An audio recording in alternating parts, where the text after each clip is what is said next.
మా ఊరు బంటుమిల్లి గోకుల్మాల్ థియేటర్‌లో బాబురావు అనే ఒక అనౌన్సర్ పనిచేస్తుండేవాడు. అతను రిష్కా బండికి మైక్ కట్టి దాంట్లో అనౌన్స్ చేస్తూ ఊర్లమ్మట ఎళ్లి సినిమా ఫలానా గోకుల్మాల్ థియేటర్‌లో ఫలానా సినిమా వచ్చింది రండి అని ఈయన అనౌన్స్ చేస్తూ ఉండేవాడు. బాబురావు ఆయన పేరు.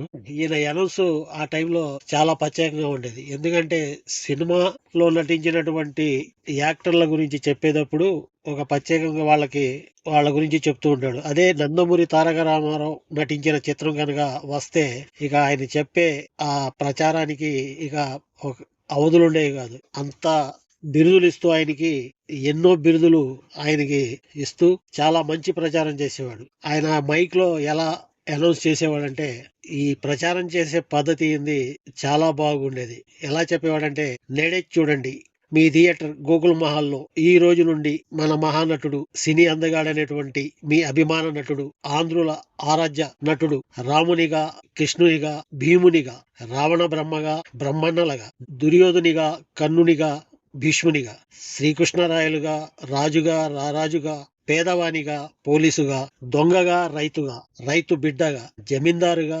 నాయకుడిగా కష్టజీవిగా అన్నగా తమ్మునిగా ప్రియుడిగా ముసలివానిగా యువ నాయకుడిగా దేశ ద్రోహులను భరతం పట్టే హీరోగా ఎన్నో రకములైన పాత్రలు చేసినటువంటి మన అందరి అభిమాన నటుడు విశ్వవిఖ్యాత నట సార్వభౌమ నటరత్ నందమూరి తారక రామారావు నటించిన చిత్రం అని చెప్పి అప్పుడు ఆ సినిమా పేరు చెప్పేవాడు.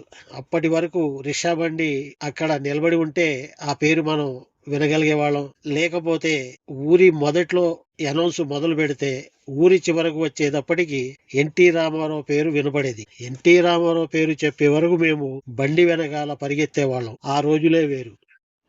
ఎవరైనా కార్మికులు గాని కష్టజీవులు గాని ఎవరైనా సరే నాయకుల నుంచి నాయకుల వరకు అందరూ నందమూరి తారక రామారావు గారి అభిమానులే. మళ్ళీ ఆ రోజులు అలాంటిది. జై ఎన్టీఆర్.